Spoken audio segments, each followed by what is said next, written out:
Amerika akan menggunakan berbagai macam cara, atau negara-negara barat lainnya juga akan menggunakan berbagai macam cara supaya Tiongkok tidak bisa menyaingi atau menggantikan posisinya. Tiongkok sekalipun diserang dari berbagai macam sisi, negeri ini mempunyai satu spirit yang luar biasa hebat untuk terus hidup.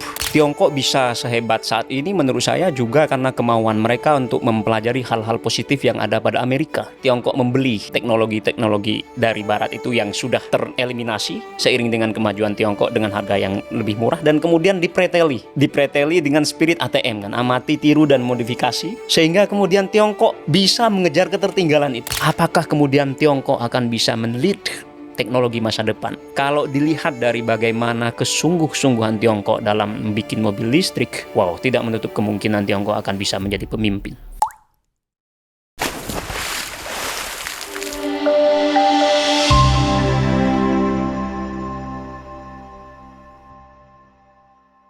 Baik, terima kasih kembali lagi di VVIP, masih dengan tamu kita Novi Basuki.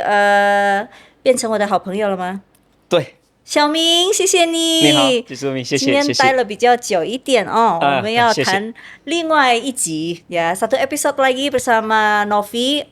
Kalau kemarin itu kita membahas perjalanan China dari titik terbawah sampai hari ini, dan kita mau bahas babak berikutnya.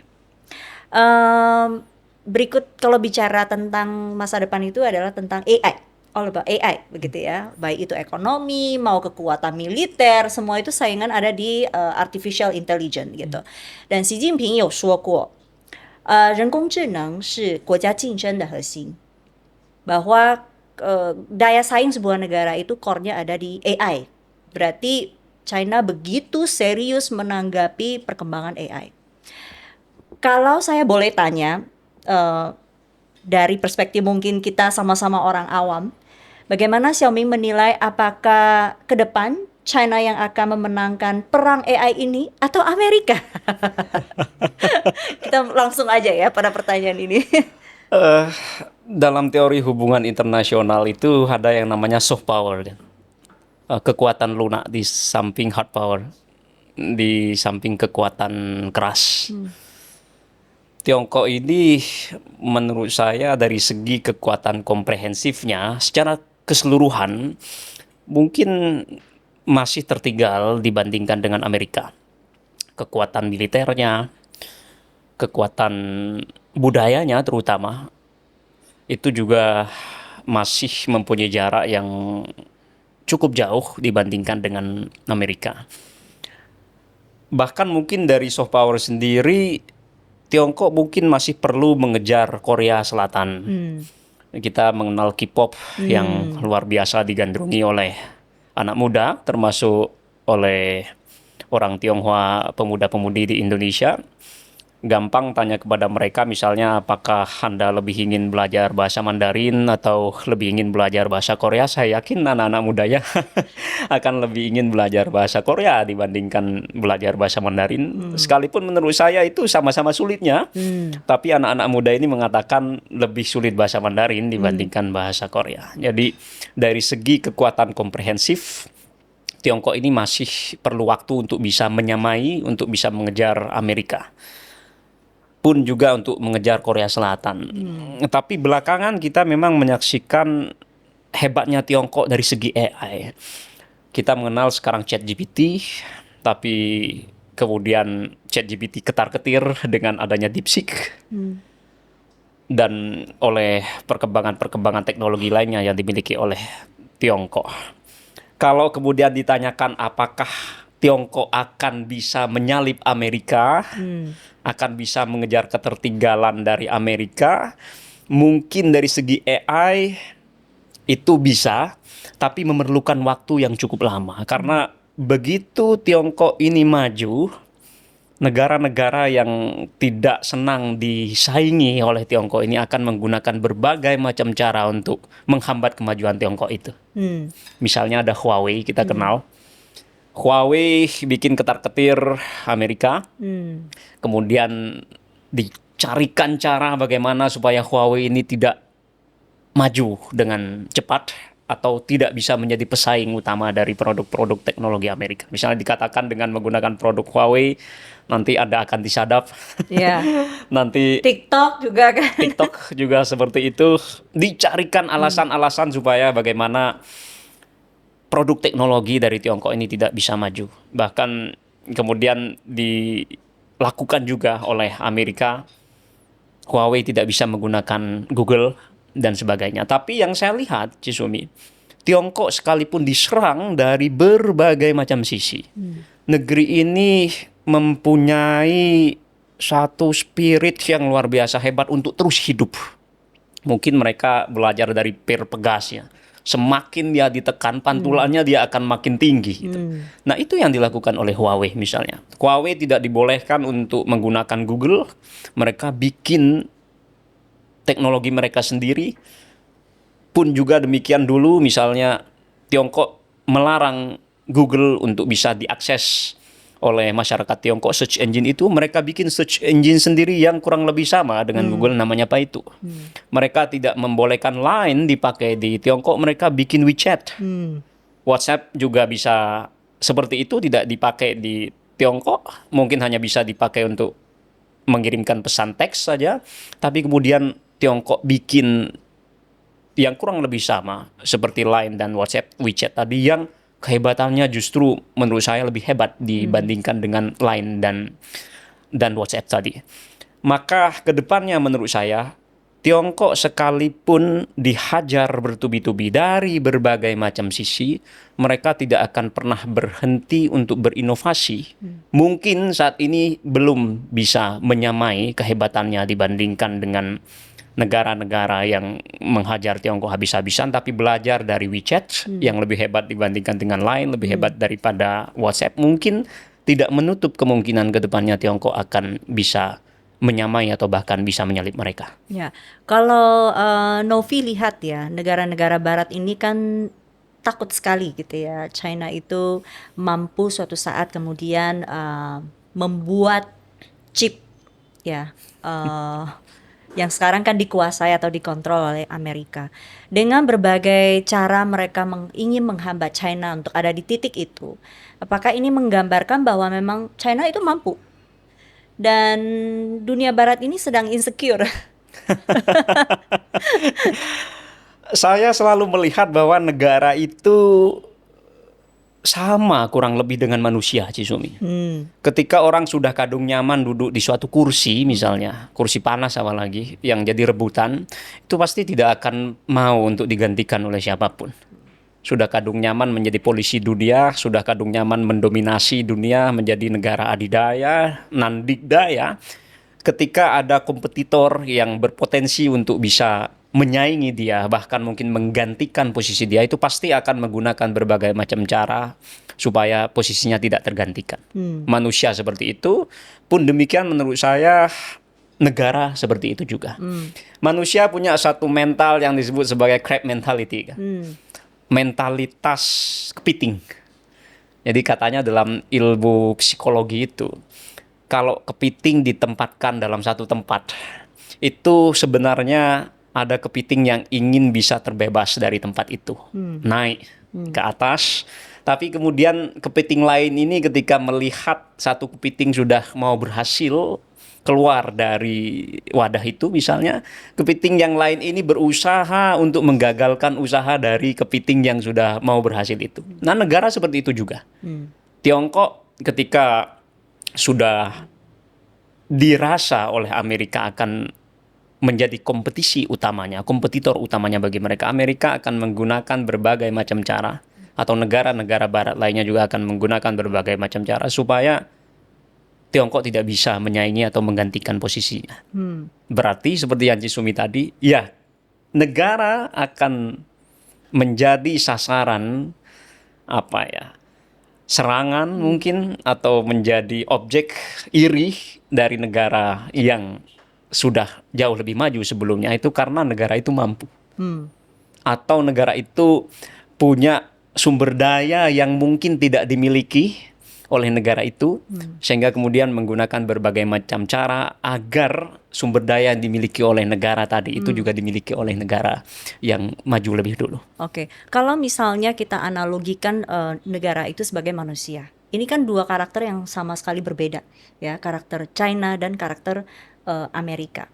Apa sih yang menjadi keunggulan dari karakter China dalam memenangkan kompetisi ke depan gitu, menjadi siapa yang menjadi lauta gitu ya di dunia global, di panggung global nanti. Kira-kira apa sih yang menjadi keunggulan China? Karena kalau kita lihat sejarah sebetulnya China itu kan tidak pernah menjajah ya. Dia sibuk menyatukan negaranya, tapi dia nggak pernah menjajah orang lain. Saya merasa Tiongkok ini punya keunggulan berupa kemauan mereka untuk belajar dari manapun. Tiongkok bisa sehebat saat ini menurut saya juga karena kemauan mereka untuk mempelajari hal-hal positif yang ada pada Amerika. Tiongkok bisa seperti sekarang karena mereka juga punya kemauan untuk belajar hal-hal positif dari Jepang misalnya, atau dari negara-negara lainnya yang lebih awal maju dibandingkan dengan Tiongkok. Tapi di waktu yang sama dia punya kemampuan untuk menyaring mana yang terbaik untuk dipakai oleh Tiongkok. Dari situ kemudian seperti yang Jisumi tadi, Tiongkok punya satu keunggulan dibandingkan dengan negara-negara ekspansionis lainnya yang pernah menjajah, termasuk menjajah negeri kita, karena Tiongkok dari sejarahnya memang tidak pernah menjajah negara lainnya. Saya sering mengatakan bahwa Tiongkok ini bangsa pedagang, Jisumi. Dan bangsa pedagang itu yang dipikirkan adalah bagaimana supaya kita bisa berdagang. Tentu yang paling baik adalah bisa sama-sama untung. Tiongkok ingin berdagang dengan negara manapun, tidak peduli ideologi apa yang dipakai oleh negara itu, tidak peduli masyarakatnya menganut agama apa, mungkin juga tidak peduli masyarakatnya kulitnya apa, juga bahkan tidak peduli mungkin dengan bahasa yang kasar, tidak peduli apakah negara itu melanggar HAM atau tidak. Yang penting kita bisa berbisnis dan dari sana kita bisa sama-sama untung. Karena itu Tiongkok tidak ingin menjajah. Kalau menjajah dalam artian itu akan paksaan. Dan dalam berdagang menurut saya kita tidak bisa menggunakan metode-metode paksaan seperti zaman dulu. Dalam teori HI itu ada yang namanya realisme. Ada realisme ofensif, ada realisme defensif. Tapi kemudian di Tiongkok itu mengembangkan suatu teori hubungan internasional yang namanya moral realisme. Jadi kita memang harus realis dalam artian bahwa hubungan internasional itu adalah hubungan yang anarkis, dalam artian semua negara harus punya kemampuan untuk melindungi dirinya sendiri karena kita tidak tahu apa yang menjadi maksud dan tujuan dari negara lainnya, sehingga negara itu harus kuat, harus punya kekuatan militer yang luar biasa sehingga negara lain tidak menyerang mereka. Tapi di waktu yang sama kita juga harus mempertahankan moral. Misalnya dengan tidak menjajah negara lain, misalnya dengan tidak memaksakan kehendak kita kepada yang lain. Kalaupun ada masalah misalnya harus diselesaikan dengan musyawarah dan mufakat. Itu yang menurut saya bisa menjadi keunggulan Tiongkok untuk mungkin di masa depan bisa menjadi pemimpin dunia. Oke. Memang kita belum tahu nih 10 tahun, 20 tahun lagi siapa yang akan memenangkan kompetisi ini. Tapi sejauh ini yang kita lihat China nggak bisa ditekan ya. Dengan dihambat oleh Amerika, ya mereka coba ngembangin sendiri dengan tiba-tiba muncul DeepSeek dan sekarang ada ratusan perusahaan yang melakukan riset, mencoba memproduksi robot dan lain sebagainya. Memang mereka sedang melangkah lebih jauh begitu. Posisi Indonesia kalau menurut Novi ya, kita asumsikanlah kalau misalnya one day China memenangkan kompetisi AI ini, mereka yang menguasai semua teknologi AI. Sebaiknya bagaimana sih kita mencoba untuk approach ke China? Kan Novi paham betul tuh karakter-karakter China, mereka memang orang dagang begitu ya. Cara kita approach dengan Barat dan dengan kita approach dengan orang China kan totally different gitu ya. Seperti apa sih menurut Novi ketika China sudah menguasai teknologi, Indonesia ada di posisi apa? Apakah menguntungkan buat kita? Apakah ini ancaman juga buat kita atau apa? Indonesia sampai saat ini masih berbangga dengan negara yang mempunyai sumber daya alam yang begitu melimpah. Sehingga hubungan Indonesia dengan negara lainnya terutama hubungan dagangnya itu masih mengandalkan ekspor bahan mentah. Pun termasuk ekspor ke Tiongkok, eksportasi kita ya rata-rata masih sumber daya alam, misalnya nikel. Kedepannya menurut saya sumber daya alam kan tidak mungkin bisa berkelanjutan. Tidak mungkin semua sumber daya alam bisa diperbarukan kan. Pasti akan habis juga pada akhirnya. Sehingga menurut saya pemikiran kita mesti sudah mulai berubah dari yang sebelumnya hanya mengandalkan sumber daya alam, dan itu mungkin yang menjadi keunggulan kompetitif kita saat ini, tapi ke belakang kita tidak boleh terus-menerus mengandalkan sumber daya alam lagi. Kita harus bisa berpikir bagaimana supaya Indonesia ini juga bisa duduk sama rata atau berdiri juga sama tinggi dengan negara-negara lainnya termasuk dengan Tiongkok yang lebih maju ini. Dan menurut saya posisi Indonesia dari hubungan luar negerinya itu sudah benar karena bermoto bebas aktif. Ya. Kita negara non-blok dulu salah satu yang memprakarsai gerakan ini, dan kita tidak bisa berpihak kepada negara manapun yang ada di dunia ini. Bahkan karena posisi itulah kemudian Indonesia menjadi rebutan. Indonesia bisa menjadi primadona Amerika, Indonesia bisa menjadi primadona Tiongkok, dan mungkin Indonesia bisa menjadi primadona dari negeri-negeri yang ada di Eropa sana dan sebagainya. Sehingga ke depannya posisi ini menurut saya masih layak untuk terus diteruskan. Kita tidak berpihak kepada manapun, dan justru dari itu kita bisa mengambil keuntungan sebanyak-banyaknya dari negara-negara yang maju duluan. Dalam teori ekonomi, Cisubi, saya jadi teringat dengan apa yang diterangkan oleh Justin Ifu Lin. Lin Ifu itu adalah mantan wakil presiden Bank Dunia dari Taiwan, dan beliau ini membelot dalam tanda kutip ke Tiongkok daratan dengan menyeberangi selat dulu pakai bola lancio, pakai bola basket, nyebrang berenang, dan sampailah ke Tiongkok daratan. Dan beliau mengatakan bahwa Tiongkok ini bisa semaju saat ini karena memanfaatkan ketertinggalan Tiongkok dari negara-negara barat. Maksudnya Tiongkok boleh tertinggal, tapi negara barat itu kan terus maju, dan banyak sekali teknologi karena seiring kemajuan dari negara barat ini yang kemudian tidak lagi dipakai. Tapi justru negara yang tertinggal ini membutuhkan teknologi itu. Menampung. Tiongkok butuh teknologi itu dan negara barat sudah tidak butuh, sehingga teknologi ini akhirnya dijual dengan harga yang relatif lebih murah dibandingkan dengan ketimbang kita memproduksi sendiri. Akhirnya Tiongkok membeli teknologi-teknologi dari barat itu yang sudah tereliminasi seiring dengan kemajuan Tiongkok dengan harga yang lebih murah, dan kemudian dipreteli. Dipreteli dengan spirit ATM kan, amati, tiru, dan modifikasi, sehingga kemudian Tiongkok bisa mengejar ketertinggalan itu. Dan mungkin Indonesia juga bisa seperti itu, Jisumi. Memanfaatkan ketertinggalan dari Tiongkok ini, kemudian memanfaatkan teknologi-teknologi yang mungkin sudah tidak begitu dipakai di Tiongkok karena Tiongkok makin maju, dan kita memanfaatkan teknologi itu untuk juga dipreteli. Tiongkok dulu membeli kereta cepat dari Prancis, dari Jepang, mempreteli kereta cepatnya sehingga kemudian menghasilkan CRH. Chungguo Gaotie.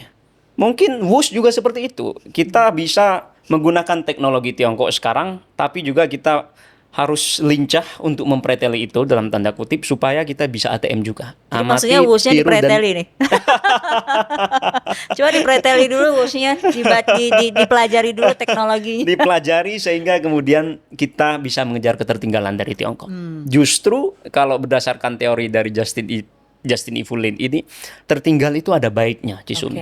Ada baiknya karena kita bisa memanfaatkan teknologi yang dulu mungkin dianggap canggih oleh negara maju, tapi seiring kemajuannya itu kemudian dianggap sudah tidak terlalu canggih, sehingga dilimpahkan kepada negara berkembang seperti Indonesia yang lebih membutuhkan. Dan dari situ Indonesia bisa juga belajar dari teknologi itu sehingga terus mengejar ketertinggalan. Masalahnya Tiongkok ini terus berkembang.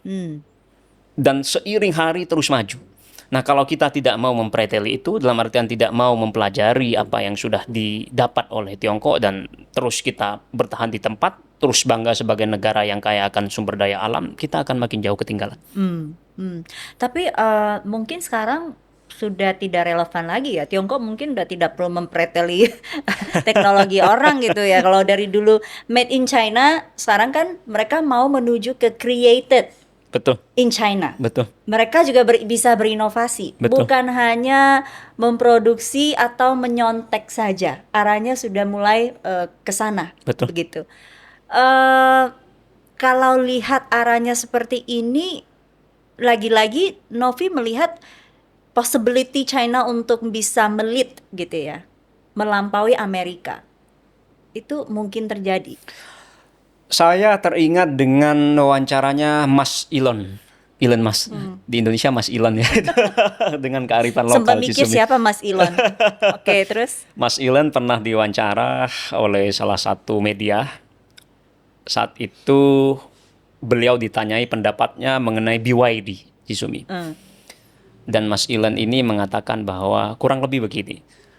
Mending BYD itu ketimbang fokus untuk mencari pasar luar negeri, dalam artian ketimbang mereka pusing bagaimana caranya supaya bisa ekspor, mending BYD itu memikirkan bagaimana supaya BYD ini tidak mati di dalam pasar mereka sendiri.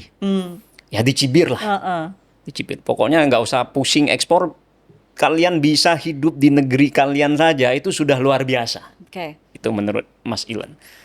Tapi kemudian terjadi COVID 2019 atau 2020 awal di Tiongkok, dan Tiongkok menutup diri dengan kebijakan lockdown yang luar biasa. Ya. 2022 saya ke Tiongkok, ketika Tiongkok masih parah-parahnya COVID, Cisumi, saya mendengar di Indonesia saat itu sebelum berangkat di Tiongkok itu hanya dikarantina 1 minggu, sehingga saya pergi ke Tiongkok 14 hari saat itu. Karena 1 minggu saya karantina, 1 minggunya kemudian saya ingin menyelesaikan pekerjaan saya di Tiongkok. Tapi ternyata sampai di Tiongkok 10 hari saya dikarantina.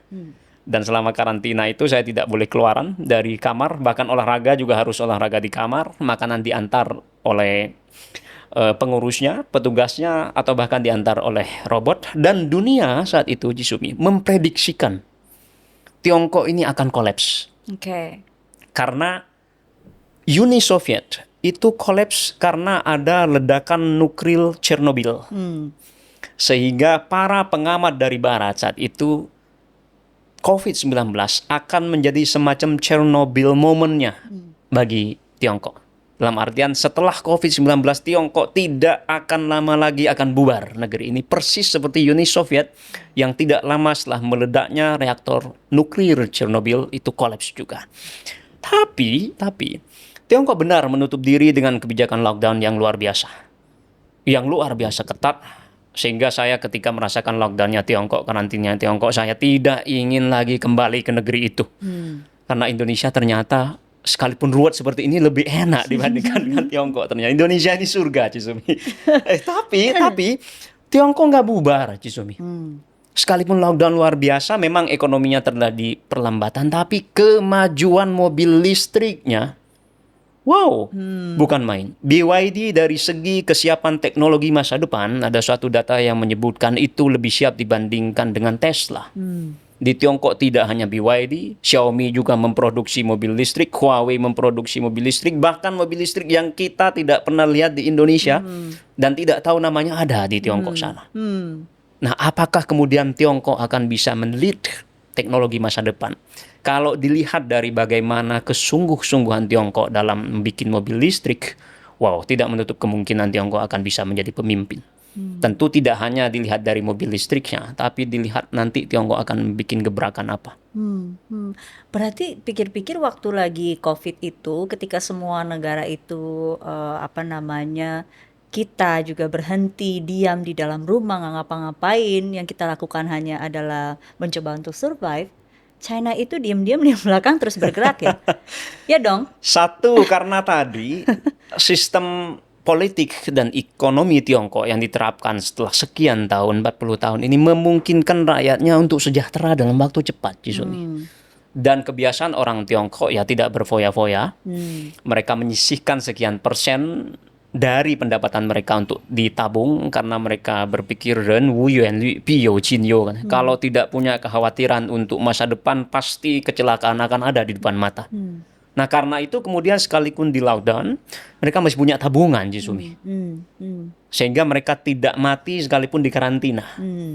Boleh di Indonesia mungkin di karantina dan kita sehat, tapi kita bisa mati karena kita tidak punya pendapatan, Jisumi. Orang-orang kampung misalnya, oke, mereka sehat secara fisik karena tidak terserang oleh COVID, tapi sapi mereka akan mati karena tidak boleh ngarit, Jisumi. Dan kita bisa mati karena kelaparan, kita tidak punya penghasilan. Nah, Tiongkok tidak seperti itu. Masyarakatnya sudah sejahtera, sudah siap, sehingga ketika di lockdown, mereka tidak kekurangan apa-apa. Nah, di waktu yang sama, pemerintahnya juga seperti itu. Pemerintahnya juga siap untuk menjadikan perekonomian Tiongkok ini makin melesat maju. Sehingga sekalipun diserang bertubi-tubi di sana-sini tadi, ada COVID-19 yang mereka tidak duga-duga akan datang menghajar Tiongkok dengan sebegitu dahsyatnya, dan mereka bisa fokus di dalam negeri untuk terus-menerus memperbarui perekonomian mereka, bahkan meningkatkan kualitas perekonomian mereka. Kalau dibandingkan dengan Indonesia, kita tidak punya kesiapan untuk seperti itu. Jadi kalau dibilang Amerika boleh menguasai secara teknologi, talent-talentnya mungkin the best ada di mereka, tapi kalau bicara mentalitas, China mentalnya mental besi, begitu ya. Karena gini, maksudnya apa namanya, ini kan bukan sekedar perang teknologi ya, tapi bagaimana ketahanan dari satu nation, Betul. resilience-nya mereka itu Betul, kan betul. itu menjadi kunci yang sangat penting. Betul. Ada kesabaran revolusioner, katanya dalam istilah satu partai politik di Indonesia.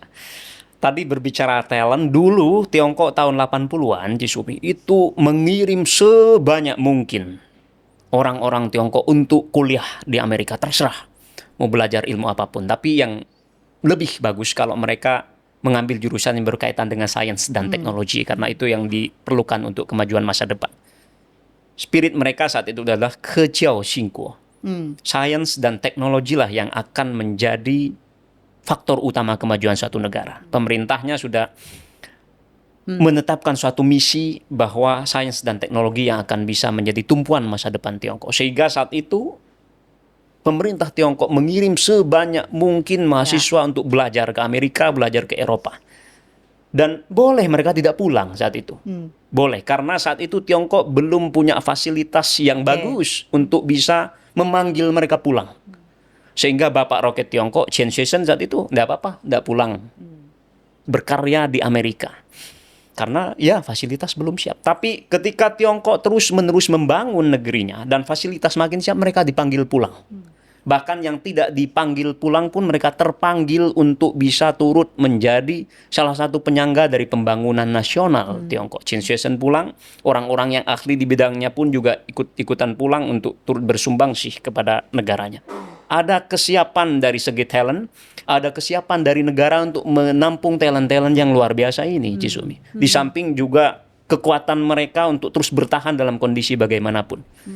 Nah, kita mungkin refleksi bagi kita mengirim orang-orang hebat untuk belajar ke luar negeri, untuk belajar ilmu-ilmu yang sebenarnya dibutuhkan oleh bangsa kita. Tapi sepertinya kita belum siap untuk memulangkan kita. Dan ketika kita belum siap, kita mengatakan mereka itu tidak nasionalis. Menurut saya, nasionalisme itu tidak diukur dari apakah orang ini tinggal di Indonesia atau tidak. Nasionalisme itu diukur apakah orang itu bisa membawa harum nama bangsa ini. Percuma tinggal di Indonesia kalau terus-menerus menista Indonesia dengan korupsi misalnya. Percuma tinggal di Indonesia kalau terus-menerus menggarong kekayaan bangsa kita, Jisumi. Nah, Tiongkok siap dengan hal itu. Mereka mengirim sebanyak mungkin mahasiswanya untuk belajar apapun. Di waktu yang sama, mereka mempersiapkan diri untuk menampung talent-talent ini. Ya, sehingga sekarang ketika mereka lagi di embargo chipnya oleh Amerika, mereka nggak khawatir, talent-talentnya aja udah, ya kan, udah mempelajari ilmu-ilmunya mereka dan sudah pulang. Sudah mempelajari itu dan Tiongkok punya kesiapan untuk menampung mereka. Ya. Fasilitas sudah ada, mereka mau mengembangkan apa, mereka sudah siap memfasilitasi orang-orang yang hebat-hebat itu. Oke, kita nggak bisa tahu, kita nggak bisa memprediksi siapa yang kemudian nanti akan menjadi powerhouse dari teknologi AI ini, apakah China dan Amerika. Dan kebijakan luar negeri kita adalah kita ada di tengah-tengah. Kita nggak belain kiri dan belain kanan. Tapi harus ada antisipasi. Katakanlah China again win this war gitu ya. bagaimana sih kita mendekati China? Karena ini kan dua karakter yang sangat berbeda, begitu ya. Xiaoming udah paham betul, ya kan, cara berpikirnya mereka, apa value-nya mereka, sikap mereka. Gimana sih orang Indonesia ini bisa lebih memahami eh, pola pikir dan cara kerja China ini biar kita bisa berteman baik, tapi bisa mendapatkan limpahan-limpahan keuntungan dari hubungan ini. Ada satu ungkapan di Tiongkok itu "guo zhi jiao zai yu min xiang qin", bahwa esensi dari hubungan antar negara ini adalah terletak pada seberapa erat hubungan kedua masyarakatnya. Saya melihat Cizubi bahwa masih terjadi banyak sekali kekurangpahaman atau mungkin kesalahpahaman antara kedua masyarakat. Orang Indonesia masih menganggap Tiongkok ya seperti zamannya Mao Zedong. Pernah saya di suatu daerah, saya mengatakan saya alumni Tiongkok. Orang-orang kemudian bertanya, wah Tiongkok itu kan masih miskin ya, kok kamu mau kuliah di situ? Pernah juga saya di suatu daerah isi sebidar, ada seorang yang sudah mengenyam pendidikan yang sangat tinggi, bergelar berderet-deret, kemudian mengatakan, kamu di sana nggak diajari komunis. Pemikiran kita masih stagnan pada Tiongkok tahun 65.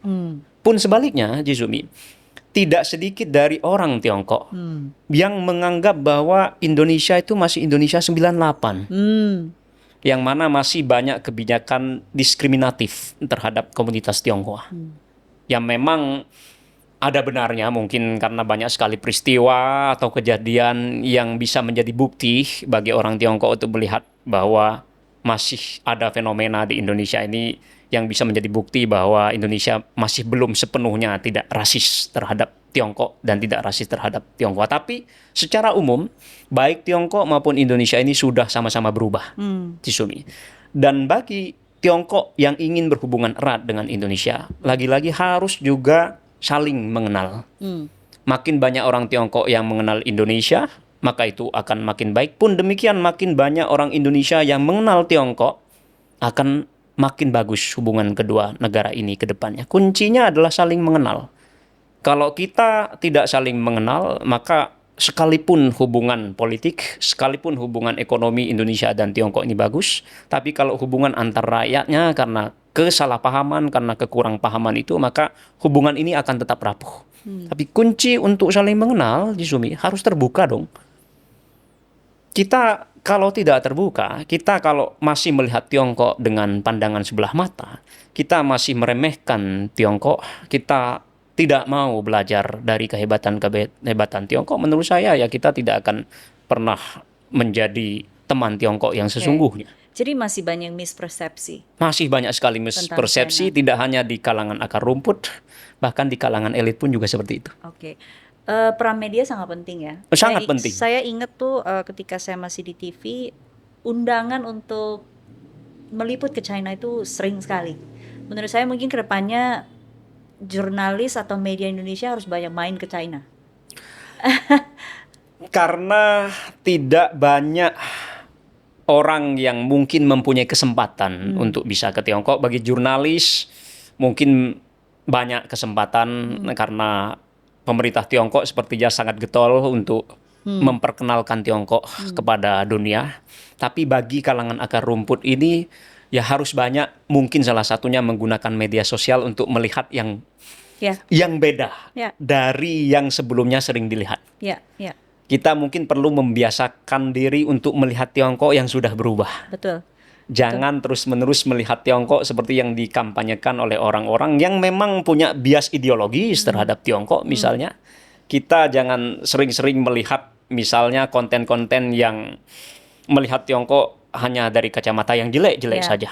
Kita harus imbangi informasi kita dengan konten-konten yang melihat Tiongkok dari sisi-sisi yang lebih bagus. Karena menurut saya kok rasanya lebih sehat bagi kita untuk melihat dari sisi positif.